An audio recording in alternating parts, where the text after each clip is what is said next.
Wie mag klim op die berg van die Here en wie mag staan in sy heilige plek?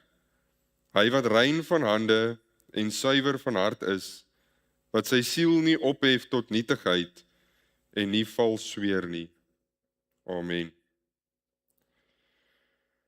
Ek wil vra dat julle saam met my die woord van die Here oopmaak by Jakobus die 2de hoofstuk. Jakobus hoofstuk 2 en ons gaan daar saam lees vanaf vers 14.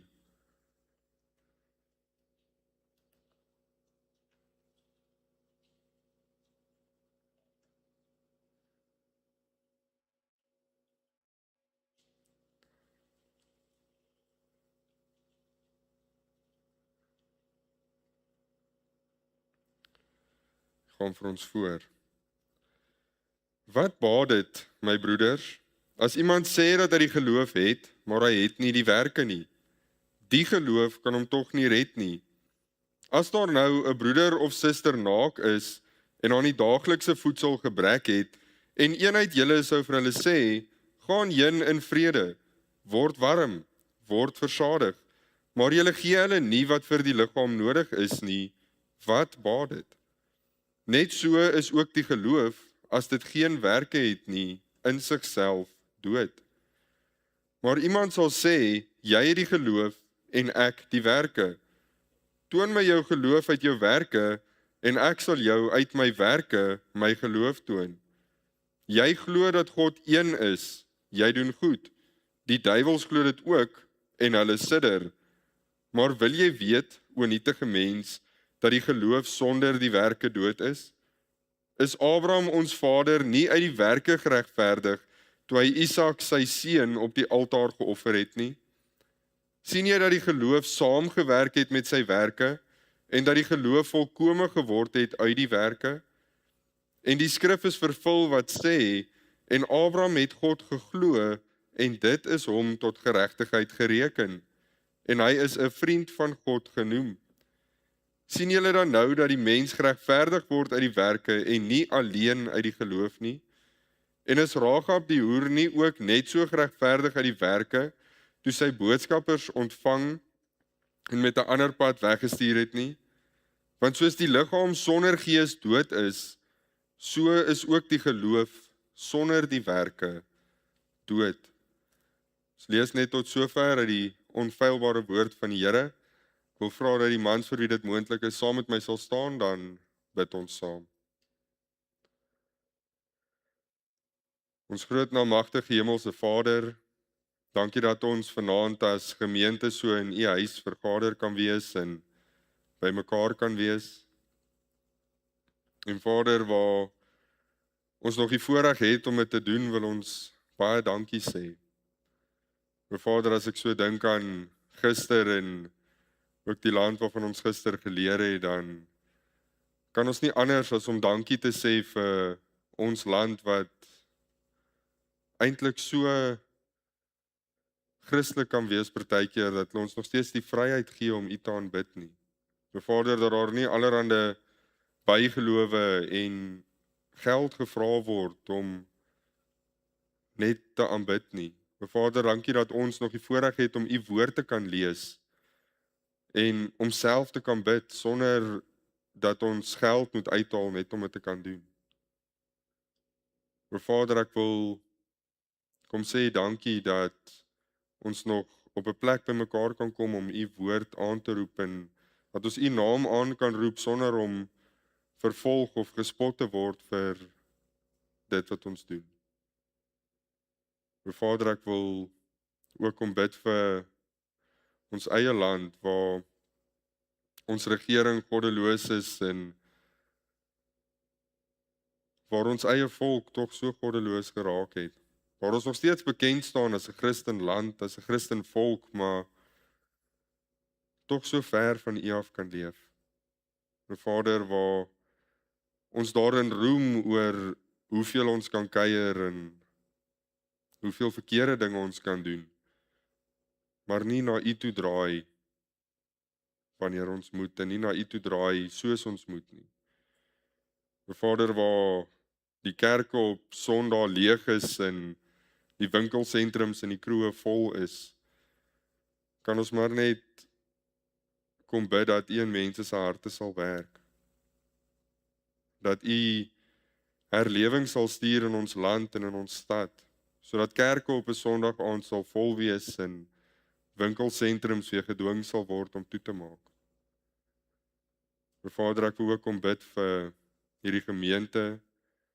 Vader, U weet van elke probleem, U weet van elke sieke persoon op die siektelys. U weet van elke persoon wat in nood sit. En daarom wil ons ook kom vra dat U daar sal ingryp. Elke behoefte, elke nood wat iemand dalk mag hê, dat U daar sal ingryp en sal help. Vader, elke kwaal, elke sieke toestand wat in iemand se liggaam mag wees vanaand, dat U ook daar sal ingryp en sal genees. Want ons weet dat U die God is wat genees en die God is wat voorsien. Vader, ek wil ook kom bid vir hierdie boodskap dat U van sitplek tot sitplek sal beweeg, sodat ons in ons eie harte ondersoek sal instel of ons nie dalk dooie geloof het nie. En Vader, as ons dooie geloof het, dat U ook daar sal ingryp en daardie geloof sal lewend maak. Daardie geloof sal hande gee om te werk en 'n mond gee om te praat.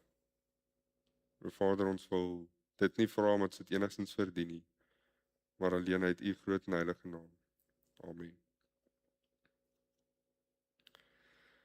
Ek hou graag aan julle die teks in oordenking voor vanaand en is vers 17 wat ons saam gelees het, wat die woorde sê, net so is ook die geloof, as dit geen werke het nie, in sigself dood.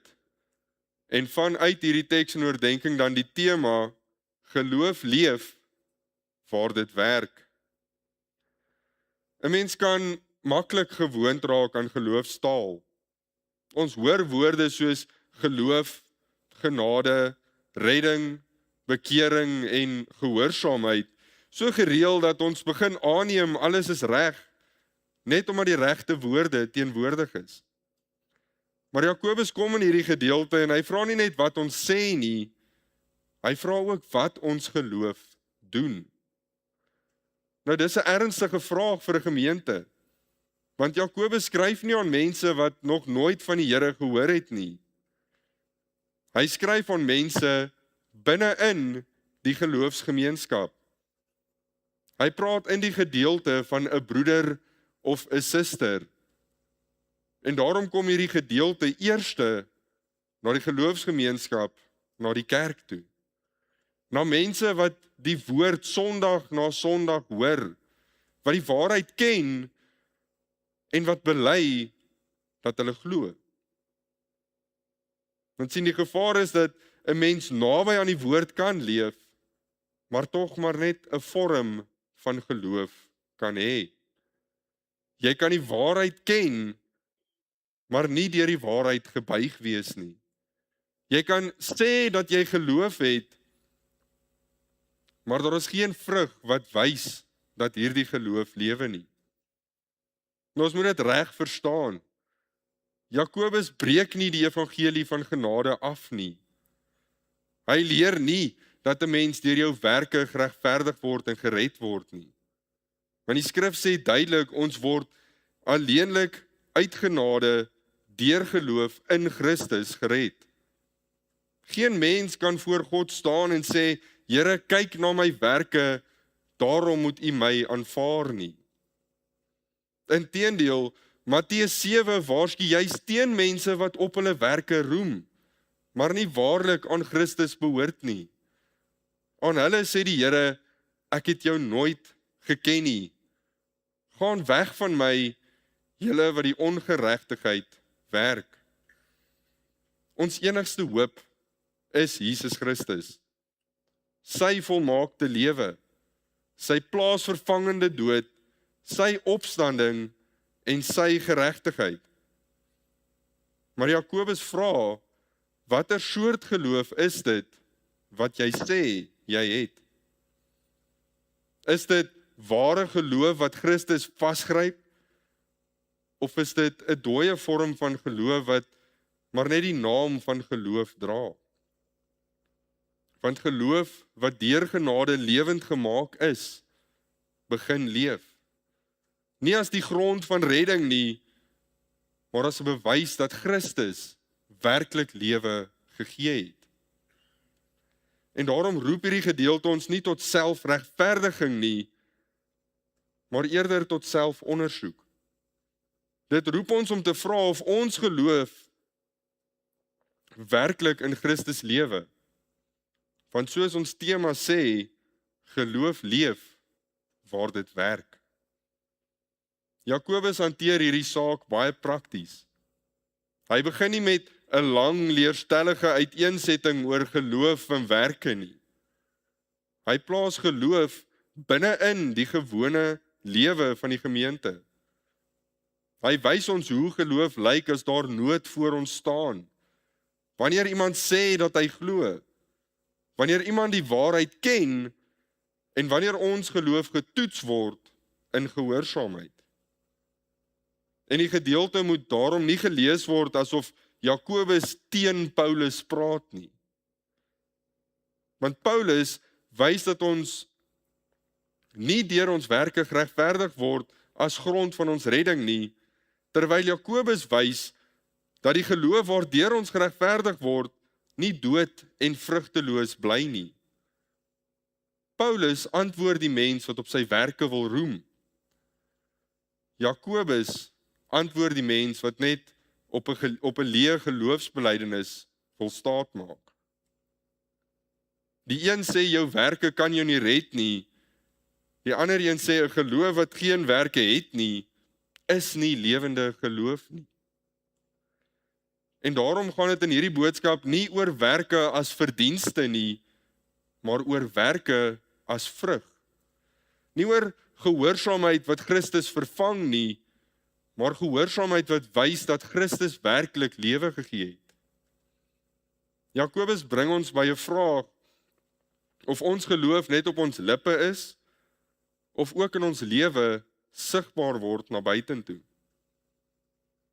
Jakobus bring hierdie waarheid eerste tot by die plek waar geloof baie prakties getoets word. By die nood van 'n broer of suster wat nie net woorde nodig het nie, maar liefde wat hande kry. En daarom sien ons in die eerste plek, lewende geloof hoor nie net nood nie, maar dit help ook. Vers 15 en 16 wat ons saam gelees het, sê die woorde, as daar nou 'n broeder of suster naak is en aan die daaglikse voedsel gebrek het, en een uit julle sou vir hulle sê, gaan heen in vrede, word warm, word versadig, maar julle gee hulle nie wat vir die liggaam nodig is nie, wat baat dit? Jakobus begin met 'n eenvoudige voorbeeld. Hy plaas voor ons 'n broer of suster in nood. Iemand wat nie genoeg klere het nie. Iemand wat nie genoeg kos het vir die dag wat voor lê nie. Dis nie 'n vaar probleem, maar net ver weg nie. Dis iemand naby, binne hierdie gemeenskap van geloof. Die nood is dus duidelik en prakties. Dan kom iemand in die gemeente en sê aan die persoon, gaan heen in vrede, word warm, word versadig. Dit klink vriendelik, selfs geestelik. Daar is vrede, warmte, versadiging in die woorde. Maar daar's geen brood nie. Daar is geen kleed nie. Daar is geen daad van liefde nie. En dan vra Jakobus vir ons, wat baat dit? Wat help 'n mooi woord vir 'n koue liggaam? Wat help 'n seënwens vir 'n leë maag? Wat help dit om iemand vrede toe te wens, maar niks te doen wanneer God die nood reg voor jou plaas nie? Hierdie gedagte staan ook nie alleen in Jakobus nie. Johannes sê in 1 Johannes 3 vers 17, maar wie die goed van die wêreld het en sy broeder sien gebrek ly en sy hart vir hom toesluit, hoe bly die liefde van God in hom? Johannes stel dieselfde toets. Liefde wat net praat, maar nooit gee nie, moet bevraagteken word. Ons sien dit ook in Christus se eie bediening. Toe hy die skare sien, was hy innerlik met ontferming beweeg, want hulle was so skape sonder 'n herder. Toe blindes na hom roep, loop hy nie net verby nie, hy staan stil. Toe sondaars verag is, het hy na hulle toe gegaan en saam met hulle maaltyd gehou. Christus se liefde was nie net taal nie. Sy liefde het hom gekos. Toe ons in ons diepste nood was, het hy nie net uit die verte uit meegevoel betoon nie. Hy het self aarde toe gekom, ons vlees aangeneem en homself oorgegee aan die kruis. En daarom kan geloof in Christus nie koud bly teenoor nood nie. Dit beteken nie dat elke gelowige elke nood in die wêreld kan oplos nie. Jakobus plaas nie 'n onmoontlike las op die gemeente nie, maar hy wys dat ware geloof nie die nood wat God op ons pad bring kan ignoreer en dan rustig agter mooi woorde kan wegkruip nie. Lewende geloof raak prakties wanneer die Here iemand se nood op ons pad bring. Dit lê nie eers by groot projekte of ver af behoeftes nie. Dit lê by die broer of die suster wat God naby aan ons plaas. Daar is mense wat nie net 'n vriendelike woord nodig het nie, maar 'n werklike omgee. Party nood is finansiëel. Party nood is geestelik. Party nood is eensaamheid, moedeloosheid, siekte, rou of selfs uitputting. Die gemeente behoort 'n plek te wees waar geloof nie net gehoor word in wat ons sê nie, maar ook gesien word in hoe ons mekaar dra en opbou. Gebed bly noodsaaklik, maar gebed mag nie 'n verskoning word om niks verder te doen nie. Wanneer die Here vir ons die vermoë gegee het om te help, dan moet ons geloof hande kry. Soos die barmhartige Samaritaan nie net die gewonde man gesien het nie, maar hy het ook sy tyd, sy middele en sy aandag gegee. So moet ons geloof ook beweeg na die nood wat God voor ons plaas. Ons moet daarom waak teen koue godsdienstigheid, woorde sonder ontferming, seënwense sonder liefde en geloofstaal sonder diensbaarheid. Maar Jakobus bly nie net by die vraag of geloof ander se nood raak sien nie. Hy druk die saak dieper. As geloof werklik lewe, kan dit nie net op die lippe bly nie. Dit moet ook in die lewe sigbaar word. Daarom volgende, lewende geloof word nie net beweer nie, maar gewys. Vers 18 wat ons saam gelees het sê, maar iemand sal sê, jy het die geloof en ek die werke. Toon my jou geloof uit jou werke en ek sal jou uit my werke my geloof toon. Jakobus beweeg nou van die voorbeeld van nood na die sigbaarheid van geloof. Hy stel 'n gesprek voor waarin iemand geloof en werke van mekaar wil losmaak. Die een het geloof en die ander een het werke. Maar Jakobus laat nie toe dat geloof en werke so teen mekaar uitgespeel word nie. Hy sê, toon my jou geloof uit jou werke en ek sal jou uit my werke my geloof toon. Geloof self is nie iets wat ons met die oog kan sien of soos 'n voorwerp op 'n tafel nie. Geloof rus in die hart op Christus en sy beloftes. Maar hoewel geloof self onsigbaar is, bly dit nie sonder sigbare vrug nie. Die Here Jesus gebruik dieselfde beginsel in Matteus 7 vers 16, wanneer hy sê, aan hulle vrugte sal julle hulle ken. 'n Goeie boom dra goeie vrugte en 'n slegte boom dra slegte vrugte. Die vrug maak nie die boom se lewe nie, maar die vrug wys watter soort boom dit is. So is dit ook met geloof. Werke is nie die wortel van redding nie, Want Christus alleen is die wortel. Maar werke wys dat geloof nie net 'n leë bewering is nie. Johannes 15 help ons om dit nog dieper te verstaan. As Christus in Johannes 15 vers 5 sê, ek is die wynstok, julle die lote, wie in my bly en ek in hom, hy dra veel vrug, want sonder my kan julle niks doen nie. Die loot dra nie vrug deur los van die wynstok te probeer lewe nie. Die loot dra vrug omdat dit aan die wynstok verbind is. Net so dra die gelowige vrug nie om Christus te vervang nie, maar omdat hy deur geloof aan Christus verbind is. Daarom sê Jakobus nie dat werke Christus se plek inneem nie. Hy sê dat geloof wat werklik lewe nie onsigbaar bly in die lewe nie. Noag se geloof het sigbaar geword toe hy die ark gebou het, te midde van mense wat vir hom lag en spot. Daniël se geloof het sigbaar geword toe hy aangehou bid het, selfs toe dit gevaarlik geword het. Hulle dade het hulle nie gered nie. Dit het gewys dat hulle geloof werklik op God gerig was. Geloof is dus nooit bloot 'n bewering wat geen spoor in die lewe laat nie. Iemand kan sê dat hy glo, maar Jakobus vra, waar word daardie geloof sigbaar? Geloof word sigbaar in die gewone dele van die lewe. Dit raak nie net wat ons Sondag bely wanneer ons die geloofsbelydenis aflê nie, maar ook hoe ons Maandag en Dinsdag en Woensdag leef.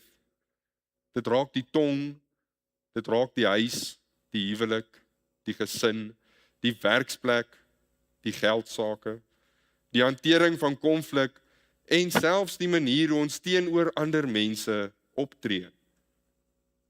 Lewende geloof beteken nie volmaaktheid nie. Dawid het geval.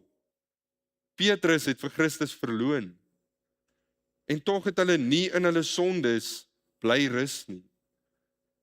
Want waar geloof leef, daar kom 'n berou, 'n terugkeer, 'n stryd en 'n nuwe begeerte om God te behaag in ons lewens.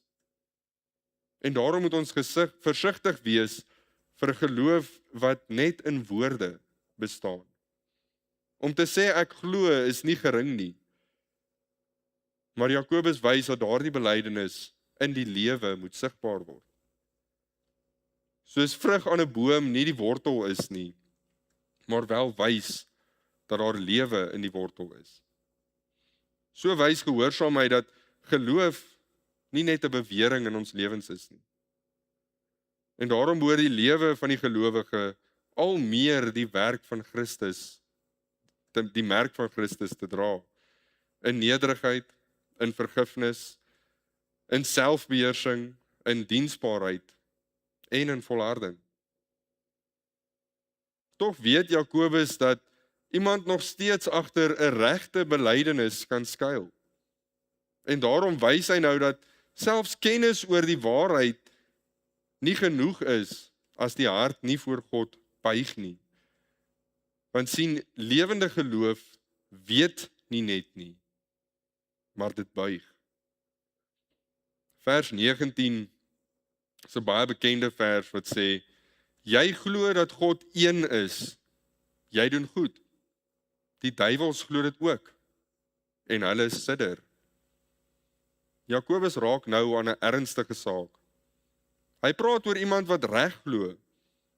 Hy sê, jy glo dat God een is, jy doen goed. Hierdie belydenis is nie verkeerd nie, dit is waar.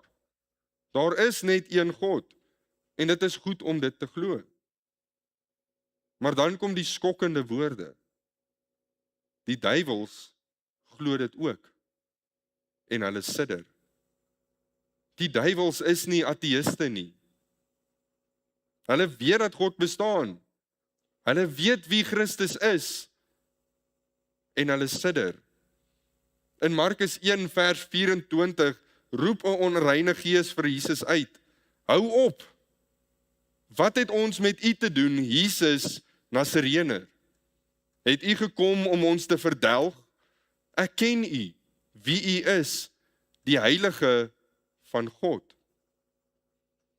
In Lukas 8 vers 28 lees ons, en toe hy Jesus sien, skreeu hy uit en val voor hom neer en sê met 'n groot stem, wat het ons met u te doen, Jesus, Seun van die Allerhoogste God? Ek bid u, moet my nie pynig nie. Sien, hulle het kennis van Christus, maar hulle geloof is nie reddende geloof nie. Hulle weet van Christus, maar hulle aanbid hom nie. Hulle erken die waarheid, maar hulle buig nie. Hulle buig nie in liefde en in vertroue voor God nie. Hulle sidder en tog bekeer hulle nie. Daarmee wys Jakobus dat geloof meer is as net blote kennis. Ware geloof sluit kennis in. 'n Mens kan nie in Christus glo as jy niks van Christus weet nie. Jy moet weet wie God is, wat sonde is, wat genade is, en wat Christus vir jou aan die kruis gedoen het. Met ander woorde, suiwer leer maak saak. Die waarheid maak saak. Maar reddende geloof is meer as net om die waarheid in jou kop te hê. Romeine 10 vers 9 en 10 praat van bely met die mond en glo met die hart. Ware geloof is kennis wat die hart raak, wat in die hart leef en uiteindelik in die lewe na vore kom. Dis soos die Afrikaanse spreekwoord sê, wat die hart van vol is, loop die mond van oor. Reddende geloof is om op Christus te vertrou, om voor God te buig, jou eie geregtigheid prys te gee en in Christus jou enigste hoop te vind. Die Here Jesus waarsku in Matteus 7 vers 21, nie elkeen wat vir my sê, Here, Here, sal ingaan in die koninkryk van die hemele nie, maar hy wat die wil doen van my Vader wat in die hemele is. Daar kan dus godsdienstige taal wees sonder ware onderwerping aan God. Judas het saam met Jesus geloop. Hy het sy woorde gehoor en sy wonderwerke gesien. En tog was sy hart nie aan Christus oorgegee nie. Hy het tog so naby aan die lig geleef, maar sy hart het in duisternis gebly. Lewende geloof weet dis nie net nie, dit buig. Dit kom nie net by regte leer nie, maar ook by oorgawe aan die Here. Hierdie punt is veral ernstig vir mense wat baie van die waarheid weet. Want dit is 'n groot voorreg om die woord te ken, om onder suiwer prediking te sit, om van kleins af die evangelie te hoor en om die regte belydenis te hê. Maar Jakobus waarsku dat kennis alleen nie ware geloof is nie, nie lewende geloof is nie. Daar is 'n groot verskil tussen 'n mens wat deur die waarheid net kan herhaal soos 'n papegaai en iemand wat deur die waarheid gebuig is. Want soos ons ook gesê het, ware geloof bly nie net in die kop nie.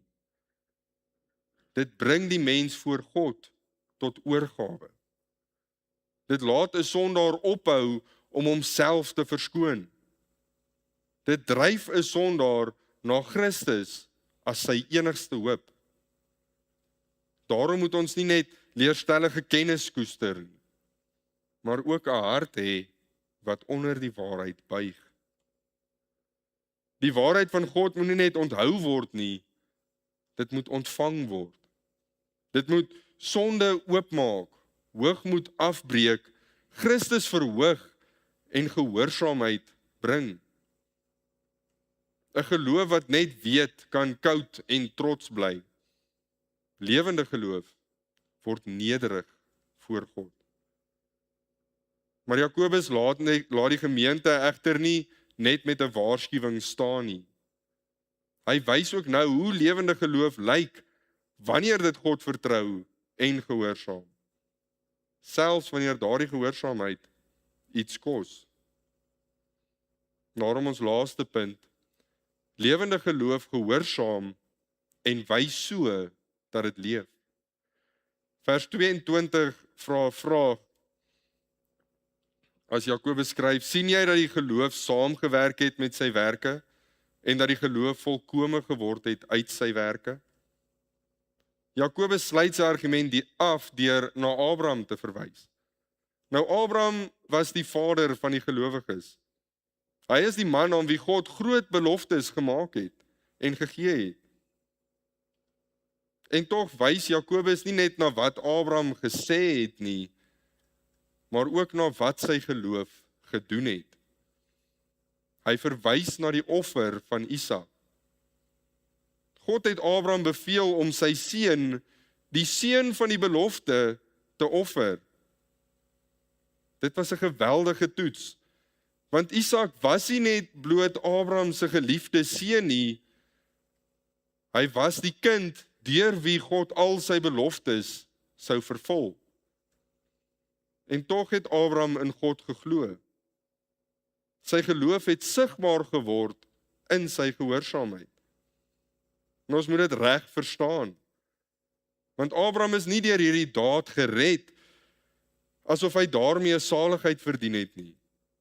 Want Genesis 15 vers 6 sê alreeds, en hy het in die Here geglo, en dit is hom tot geregtigheid gereken. Abraham se geloof kom dus voor die offer van Isak. Wanneer Abraham later gehoorsaam, word die werklikheid van daardie geloof sigbaar in sy lewe. Hebreërs 11 vers 17 tot 19 help ons ook om Abraham se daad te verstaan. Daar word gesê dat Abraham Isak deur die geloof geoffer het, omdat hy gereken het dat God selfs mag het om uit die dode uit op te wek. Abraham se gehoorsaamheid was nie net blinde wettisisme nie.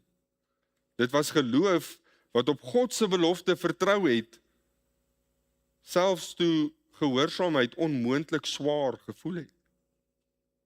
Daarom sê Jakobus dat Abraham se geloof saamgewerk het met sy werke en dat die geloof volkome geword het deur sy werke.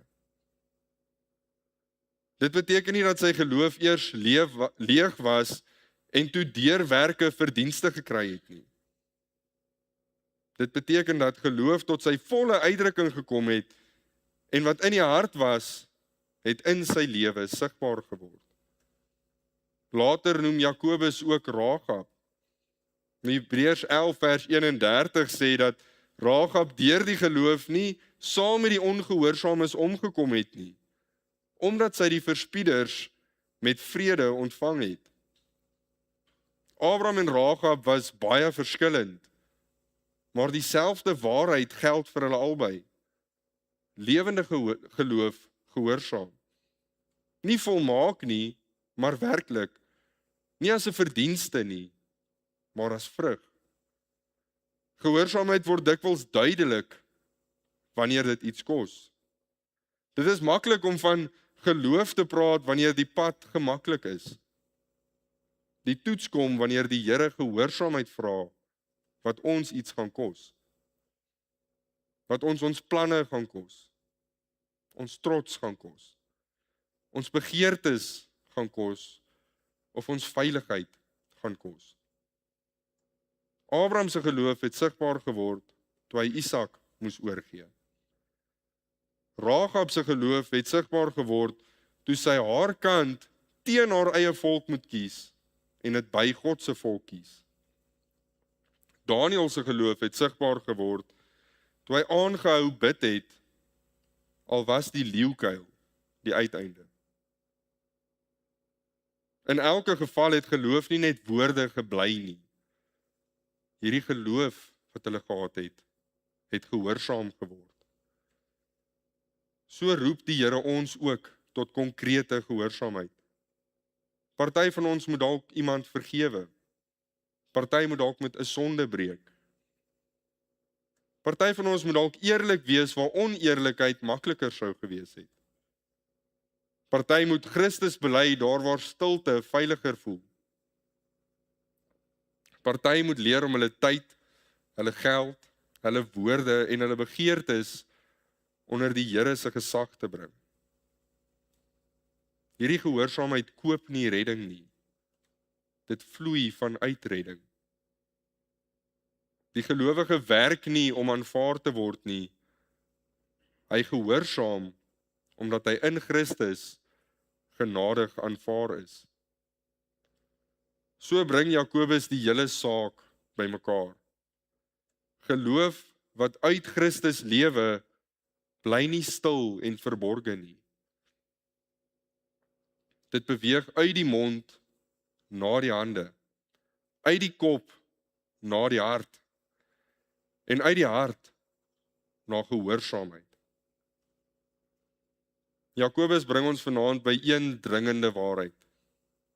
Geloof wat deur Christus lewend gemaak is, kan nie net in woorde bly staan nie. As Christus werklik lewe gee, dan begin daardie lewe deurbreek in die gewone plekke waar geloof getoets word. By die nood van 'n broer of suster in die gemeente, in die alledaagse gang van die huis en die werk, onder die waarheid van God se woord en ook gehoorsaamheid, wanneer daardie gehoorsaamheid iets kos. Daarom is werke nie iets wat ons by Christus se geloof voeg om gered te word nie. Werke is die plek waar die lewe van geloof sigbaar word. Die hand wat help, die hart wat buig, die mond wat bely, die wil wat gehoorsaam en die lewe wat verander om meer soos Christus te wees. Hierdie dinge is nie betaling vir genade nie. Dit is 'n vrug van genade. 'n Dooie tak kan wel met blare versier word, maar dit bly nog steeds dood. 'n Lewende tak dra vrug, omdat daar lewe in die wortel is. Die groot saak is dis nie dat ons harder moet probeer om vir Christus aanvaarbaar te word nie. Die groot saak is dat elke een voor God moet besef, waar Christus geloof lewend maak, daardie lewe bly nie verborge nie. Dit begin 'n werk, dit begin lief hê, dit begin buig en dit begin gehoorsaam. Want geloof leef waar dit werk. En daarom kom hierdie woord nou tot jou. Nie net tot die gemeente in die algemeen nie, maar tot jou eie hart voor die Here. Jy kan nie agter geloofstaal wegkruip as jou lewe geen spoor van lewende geloof dra nie. Jy kan nie rus in die feit dat jy die waarheid ken, terwyl daardie waarheid jou nie voor Christus laat buig nie. Jy kan nie sê dat geloof in jou hart is, maar dit mag nooit jou hande, jou woorde, jou verhoudings, jou begeertes en jou gehoorsaamheid raak nie. As jy vanaand moet erken dat jou geloof net 'n vorm geword het, dan roep die Here jou om nie net hierdie dooie geloof net mooier te versier nie. Hy roep jou na Christus toe. Christus alleen maak dooies lewend. Hy red mense wat hulle self nie met werke kan red nie en kan regmaak nie. Hy red sondaars wat met leë hande na hom toe kom. En as jy weet dat jy aan Christus behoort, maar jy sien hoe min die vrug in jou lewe geword het, dan roep hierdie woord jou terug na hom. Moenie met koue liefde, uitgestelde gehoorsaamheid en mooi woorde sonder dade vrede maak nie. Keer terug na Christus. Laat jou geloof weer naby aan hom leef, want net waar geloof uit Christus leef, begin dit ook in liefde gehoorsaamheid wek. Moenie vandag hier uitstap en sê dit was 'n ernstige gedeelte nie. Laat die woord jou tot 'n besluit bring voor God. Vra, Here, waar het my geloof net woorde geword? Waar moet my geloof weer begin werk? Waar moet my belydenis hande en voete kry? Wie is die broer of suster wie se nood ek raak sien, maar vir my? Watter daad van gehoorsaamheid stel ek uit? Watter sonde probeer ek verskoon terwyl ek sê dat ek glo? Laat ons nie tevrede wees met 'n geloof wat net klink asof dit leef nie. Laat ons Christus soek vir ware, lewende geloof. Geloof wat rus in sy volmaakte werk. Geloof wat niks by sy kruis probeer voeg nie. Maar ook geloof wat deur sy genade opstaan, liefhet, dien, gehoorsaam en vrug dra. Want geloof leef daar waar dit werk. Kom ons doen 'n gebed saam. Ons groot en almagtige hemelse Vader, dankie vir die boodskap wat tot ons gekom het vanaand en dankie dat ons kon hoor hoe lewende geloof lyk. Dankie dat ons kon hoor dat lewende geloof nie net kennis is nie, maar ook in die lewe sigbaar word. Dat lewende geloof help daar waar nood is. Dat lewende geloof nie net woorde is nie. Dat ons nie net kan sê dat ons glo, maar dit nie in ons lewens hoef te wys nie.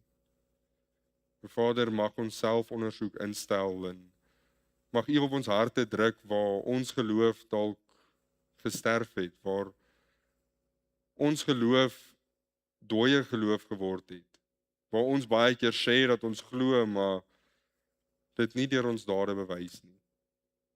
En mag U gee dat dit in ons harte gewerk word om dit ook voor U te bely en maak ons geloof ook so weer lewend.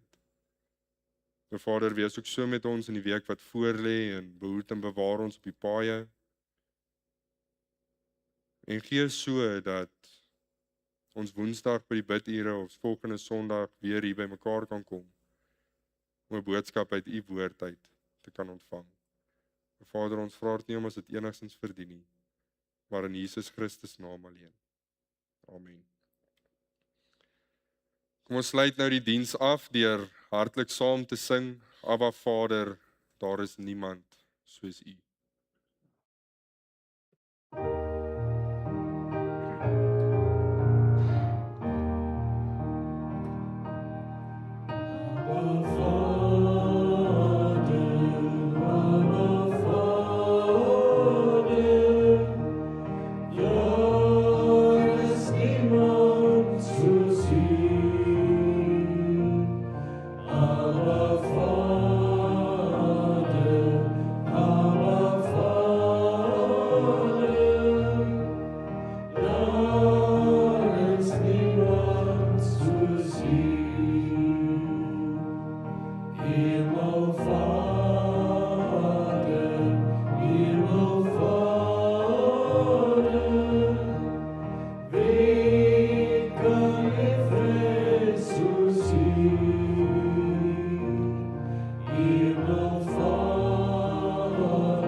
Kom ons bid nou om die seën van die Here.